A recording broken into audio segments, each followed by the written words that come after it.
ఇదంతా బానే ఉంది. ఊరు గెలిచినాం, రచ్చ గెలిచాలి కదా. మన సొంత ఊరిలో మన సర్పంచ్ ఈరోజు మీరు ఒక ముఖ్యమంత్రిగా ఒక్క ఓటేస్తే ఈరోజు మన సమస్యలు తీరినాయి. మరి మీరు గ్రామాలలో వేసే ఓటు ఆలోచన చేయండి. వాడు తాడు బొంగరం లేనోడైతే, వాడి ప్రభుత్వానికి కాళ్ళల్లో కట్టెబెట్టేటోడైతే, వాడు నల్లికుట్లోడై నల్లిలాక రోజు మనల్ని గుట్టుకుట్ట తిరిగితే మన గ్రామం అభివృద్ధి చెందుతుందా ఆలోచన చేయండి.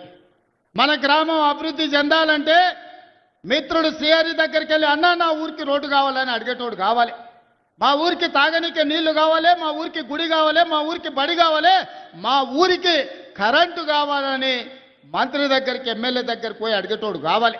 దామోదర్ రాజనరసింహ దగ్గర పోయి కూర్చొని అన్న మా ముఖ్యమంత్రి మా అన్న మా ప్రాంతానికి నీళ్లు నిధులు ఇవ్వమని అడిగేటోడు కావాలి. జూపల్లి కృష్ణారావుని కలిసి మాకేం కావాలనో అడగాలి. వెంకటరెడ్డి దగ్గరకు పోయి రోడ్లు అడగాలి. మరి మీరు గట్లాంటోని ఎన్నుకుంటారా, వాళ్ళు కనిపించగానే కాళ్ళలో కట్టెబెట్టేటోని ఎన్నుకుంటారా? మీరు ఆలోచన చేయరు, మంచి ఆలోచన చేయరు. మన జిల్లాకు అవకాశం వచ్చింది, మనందరం ఒక్క తాటి మీద నిలబడదాం. ఏమైతుందా 10 ఏళ్ళు పార్టీలు పక్కన పెడదాం, మనందరం ఒక్క మాట మీద నిలబడదాం.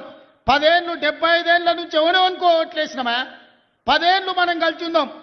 మన పాలమూరును పసిడి పంటలతోని అభివృద్ధి చేసుకుందాం.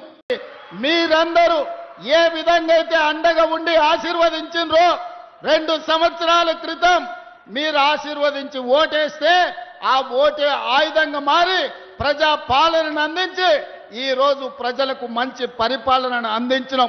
మంచి ప్రభుత్వం ఉంటే ప్రజలకు ఇందిరమ్మ ఇండ్లు వస్తాయి, ప్రజలకు సన్న బియ్యం వస్తాయి, ప్రజలకు ఉచిత కరెంట్ వస్తుంది, ప్రజలకు రేషన్ కార్డులు వస్తాయి. మరి ప్రభుత్వం ఉన్నా సర్పంచులు మంచోళ్ళు ఉండాలి. మంచోడు సర్పంచ్ లేకపోతే, మంత్రులతో కలిసి పనిచేసేటోడు మీ ఊర్లో లేకపోతే, ఆపుకో ఫుల్లుకో మందుకో ఓటేస్తే గ్రామాలు దెబ్బతింటాయి.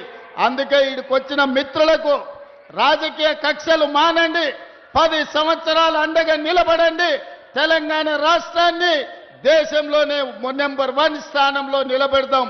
రాబోయే సర్పంచ్ ఎన్నికల్లో తుమ్మల గారితో, భట్టి గారితో, పొంగులేటి గారితో కలిసి రాష్ట్రాన్ని అభివృద్ధి చేసి గ్రామాలను అభివృద్ధి పదం వైపు నడిపించే వాళ్ళను సర్పంచులుగా ఎన్నుకోవాల్సిందిగా మళ్ళీ వస్తా. పూర్తి స్థాయిలో చర్చించుకుందాం. మిమ్మల్ని అందరినీ కలుస్తా. సమయభావం